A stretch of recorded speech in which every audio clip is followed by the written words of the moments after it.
Hello, my name is Sanjana. मेरे YouTube channel crack government exam by Sanjana में आप सभी का स्वागत है। इस क्लास में मैं पढ़ाने वाली हूँ मैथ्स, जिसमें हम पढ़ेंगे सिंपल इंटरेस्ट यानी साधारण ब्याज। इस टॉपिक से हर एग्जाम में क्वेश्चन पूछे जाते हैं। ट्रस्ट में इस क्लास को देखने के बाद सिंपल इंटरेस्ट यानी साधारण ब्याज का डर बिल्कुल ख़त्म हो जाएगा।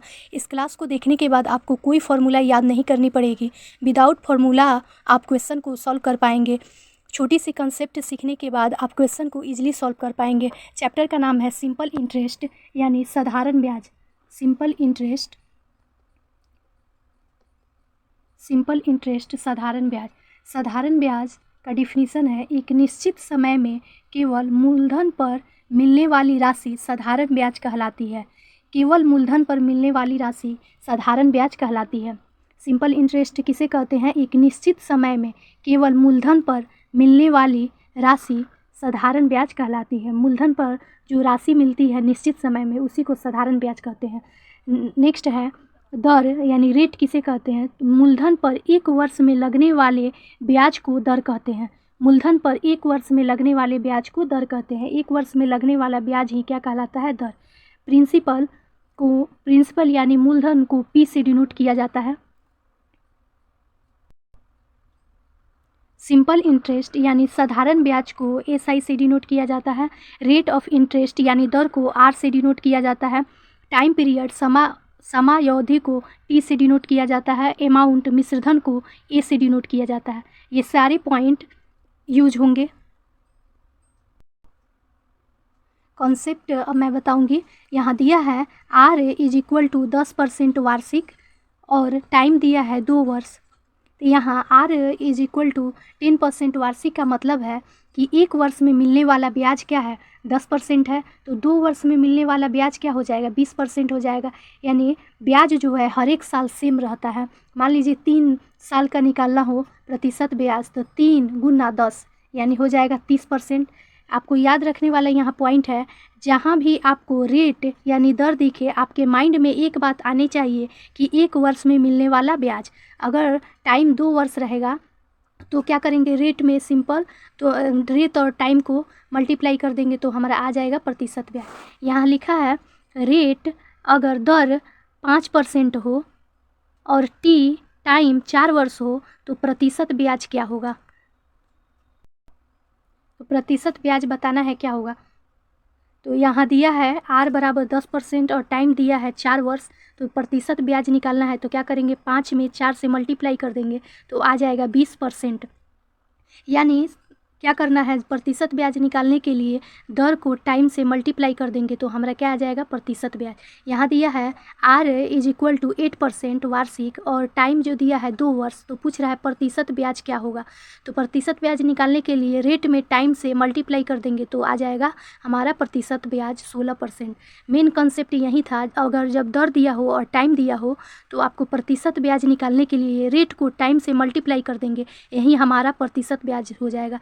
आपको देखने में ये कॉन्सेप्ट छोटी सी लग रही होगी, लेकिन ये कॉन्सेप्ट बहुत ही यूजफुल है। इसी कॉन्सेप्ट का यूज करके सारे क्वेश्चन को हम सॉल्व करेंगे। एक और एग्जाम्पल है, अगर रेट इज इक्वल टू 4% हो और टाइम इज इक्वल टू 3 वर्ष हो तो प्रतिशत ब्याज क्या हो जाएगा? तो रेट में टाइम से मल्टीप्लाई कर देंगे। तो रेट है 4 और टाइम है 3, तो 4 और 3 में मल्टीप्लाई करेंगे तो आ जाएगा 12%। क्या हो जाएगा? प्रतिशत ब्याज। अगर रेट दिया रहेगा 10% और टाइम दिया है 5 वर्ष तो इसका प्रतिशत ब्याज जो हो जाएगा 5 में 10 से मल्टीप्लाई कर देंगे, यानी प्रतिशत ब्याज होता है आर मल्टीप्लाई टी। तो आर दिया है 10% और टी दिया है 5 वर्ष, तो हो जाएगा हमारा 50% प्रतिशत ब्याज हो जाएगा। यहाँ दिया हुआ है आर इज इक्वल टू 10% और टाइम जो दिया हुआ है वो 6 महीना दिया हुआ है। तो पूछ रहा प्रतिशत ब्याज क्या होगा। तो इससे पहले वाले में टाइम जो था वो वर्ष में दिया था, लेकिन इसमें टाइम है महीना में। तो सबसे पहले क्या करेंगे? हम महीना को वर्ष में बदलेंगे तो 6/12 लिख देंगे, क्योंकि एक साल में 12 महीना होता है। तो 6/12 इसको कटाएंगे तो आएगा 1/2 वर्ष। तो ये वर्ष में ये कन्वर्ट हो गया। अब क्या करेंगे? हम प्रतिशत ब्याज निकालने के लिए आर मल्टीप्लाई टी कर देंगे, आर को टी से मल्टीप्लाई कर देंगे। तो आर दिया है 10% और टाइम निकला है 1/2। तो इसको मल्टीप्लाई कर देंगे तो आ जाएगा मेरा 5%। तो प्रतिशत ब्याज हो जाएगा इसका 5%। जब आर दिया हो और टी दिया हो, टी जब वार्षिक हो तो प्रतिशत ब्याज निकालने के लिए सिंपल आर और टी को मल्टीप्लाई कर देंगे। लेकिन जब टाइम महीना में दिया हो तो सबसे पहले टाइम को क्या करेंगे, वर्ष में कन्वर्ट करेंगे और उसके बाद प्रतिशत ब्याज निकाल देंगे आर को टी से मल्टीप्लाई करके। सेकेंड है यहाँ पे जब r इज इक्वल टू 20% दिया हो और टाइम है 2.1/2 वर्ष, तो इसको 5/2 लिख सकते हैं। 2 को 2 में मल्टीप्लाई कर देंगे तो 4 आ जाएगा, 4 में 1 ऐड करेंगे तो हो जाएगा 5/2। तो प्रतिशत ब्याज बराबर हो जाएगा r मल्टीप्लाई टी। आर दिया है 20 और टाइम दिया है 5/2, तो इसको कटाएंगे तो आ जाएगा 50%। तो प्रतिशत ब्याज इसका 50% हो जाएगा। नेक्स्ट है, अगर r इज इक्वल टू 50% वार्षिक हो और टाइम जो है 8 महीना दिया हो, तो सबसे पहले क्या करेंगे, माह को वर्ष में कन्वर्ट करेंगे तो 8/12 हो जाएगा। अब इसको कटाएंगे तो 2/3 वर्ष आ जाएगा। प्रतिशत ब्याज का फॉर्मूला हो जाएगा r मल्टीप्लाई टी। तो r है 15 और टाइम निकला है 2/3। इसको जब सॉल्व करेंगे तो आ जाएगा 10%। ये कुछ फार्मूला है जो इस चैप्टर में यूज होता है, लेकिन मैं बिना फार्मूला का आपको सॉल्व करना सिखाऊंगी। यहाँ साधारण ब्याज SI बराबर होता है P multiply R multiply T by 100। मिश्रधन का होता है A बराबर मूलधन प्लस ब्याज। जब मूलधन में ब्याज को ऐड कर देते हैं तो हमारा मिश्रधन हो जाता है। और ये पॉइंट आपको याद रखना है, कोई भी मूलधन अपने आप में 100% होती है, कोई भी मूलधन अपने आप में 100% होती है। तो ये था मेन कंसेप्ट। अब इस कंसेप्ट को यूज करके क्वेश्चन को कैसे सॉल्व करना है ये बताऊंगी। तो चलिए क्वेश्चन सॉल्व करना स्टार्ट करते हैं। क्वेश्चन है, किसी निश्चित राशि पर 12% की दर से 3 वर्ष का साधारण ब्याज 7200 रुपया है, यह राशि है। इसमें दिया है 12% की दर से, यानी R दिया है 12% और 3 वर्ष का साधारण ब्याज और टाइम दिया है 3 वर्ष। तो प्रतिशत ब्याज हो जाएगा 12 मल्टीप्लाई 3। 12 हो गया दर और टाइम हो गया 3, तो आ जाएगा 36%। तो यही ब्याज प्रतिशत दिया है 36% और क्वेश्चन में दिया है 7200 रुपये। तो 36% बराबर हो जाएगा 7200 के 1% हो जाएगा 7200/36। तो 100% का मान हो जाएगा 7200/36 मल्टीप्लाई 100। तो 7200 को 36 से भाग करेंगे तो आएगा 200 और मल्टीप्लाई 100, तो ये हो जाएगा 2/40। इसका आंसर हो जाएगा। सेकंड है क्वेश्चन, किसी निश्चित राशि पर 10% की दर से 5 वर्ष का साधारण ब्याज 1500 रुपया है, तो राशि कितनी है। तो यहाँ प्रतिशत ब्याज क्या होता है, R और T को मल्टीप्लाई करने से प्रतिशत ब्याज आता है। तो R दिया है 10% और टाइम दिया है 5%, तो हो जाएगा 50% प्रतिशत ब्याज। और 50% का वैल्यू दिया है 1500, तो 50% 1500 के बराबर हो जाएगा। 1% निकालेंगे तब 1500/50 करेंगे तो 30 आएगा। और 100% वह राशि पूछ रहा है, यानी मूलधन पूछ रहा है, तो कोई भी मूलधन अपने आप में 100% होता है। तो 30 को 100 से मल्टीप्लाई कर देंगे तो हो जाएगा 3000 आंसर इसका। नेक्स्ट क्वेश्चन है, किसी निश्चित राशि पर 8% की दर से 4 वर्ष का साधारण ब्याज 6400 रुपया है, तो वह राशि है, यानी मूलधन बताना है। तो सबसे पहले प्रतिशत ब्याज निकालने का फॉर्मूला होता है R मल्टीप्लाई T। R में T से जब मल्टीप्लाई करते हैं तो आता है प्रतिशत ब्याज। तो R दिया हुआ है 8% और टाइम दिया हुआ है 4 वर्ष, तो दोनों को मल्टीप्लाई करेंगे तो 32% क्या हो जाएगा, प्रतिशत ब्याज हो जाएगा। 32% बराबर हो जाएगा 6400 के, क्योंकि यहाँ साधारण ब्याज वैल्यू में दिया है 6400 रुपया। तो 1% बराबर हो जाएगा 6400/32। 6400 को 32 से भाग देंगे तो आएगा 200। तो निकालना है मूलधन। कोई भी मूलधन अपने आप में कितना होता है, 100% होता है। तो 200 मल्टीप्लाई 100 करेंगे तो आ जाएगा 2/40। यही इसका आंसर हो जाएगा।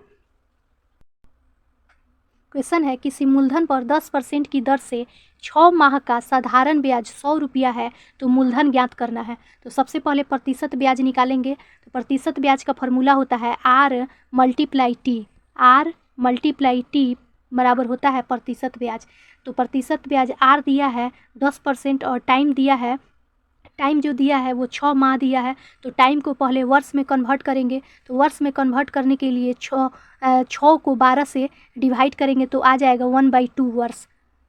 6/12 इज इक्वल टू हो जाएगा 1/2 वर्ष के। तो प्रतिशत ब्याज हो जाएगा आर मल्टीप्लाई टी। आर दिया है 10% और टाइम निकल गया 1/2 वर्ष। जब इसको कटाएंगे तो आ जाएगा 5%। अब यही 5% का वैल्यू बराबर हो जाएगा 100 के, क्योंकि क्वेश्चन में दिया है साधारण ब्याज 100 रुपया है। साधारण ब्याज 100 रुपया है तो 5% बराबर हो जाएगा 100 रुपया के। 1% बराबर हो जाएगा 100/5।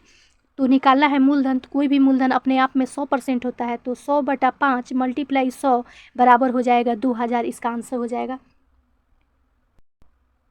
नेक्स्ट क्वेश्चन है, किसी मूलधन पर 20% की दर से 9 माह का साधारण ब्याज 450 रुपया है तो मूलधन ज्ञात करें। मूलधन निकालना है तो सबसे पहले क्या करेंगे, प्रतिशत ब्याज निकालेंगे। प्रतिशत ब्याज का फॉर्मूला होता है are multiply T.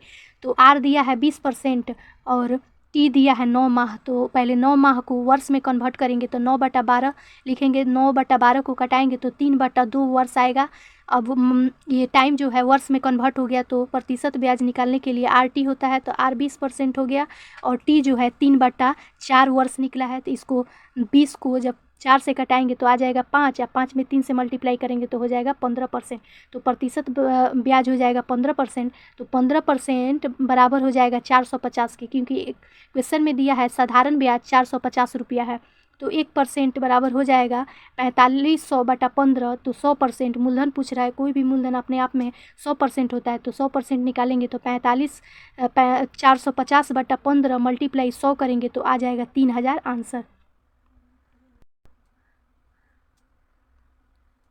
Next question है, सुमन ने 5 वर्ष पहले 3% की साधारण ब्याज दर पर लिए ऋण पर ब्याज के रूप में 600 रुपया का भुगतान किया। उसने कितना ऋण लिया था यानी मूलधन बताना है। तो सबसे पहले प्रतिशत ब्याज निकालेंगे। तो प्रतिशत ब्याज का फॉर्मूला होता है आर मल्टीप्लाई टी। तो आर दिया हुआ है 3%, यहाँ है 3% और टाइम जो दिया है 5 वर्ष दिया है तो यहाँ लिख देंगे 5 वर्ष। तो जब आर को टी से मल्टीप्लाई करेंगे तो आ जाएगा 5 मल्टीप्लाई 3 तो हो जाएगा 15%। 15% बराबर हो जाएगा 600 के, क्योंकि क्वेश्चन में दिया हुआ है कि ब्याज के रूप में 600 रुपया का भुगतान किया। तो 15% 600 के बराबर हो जाएगा। 1% 100/15 तो 100% मूलधन निकालना है। कोई भी मूलधन अपने आप में 100% होता है। तो 100% हो जाएगा 600/15 मल्टीप्लाई 100 तो ये आ जाएगा 400। इसका आंसर हो जाएगा। तो ये थी आज की क्लास। आई होप ये क्लास आपको अच्छी लगी होगी। अगर ये क्लास आपको अच्छी लगी हो तो please like share and subscribe my channel. Thank you.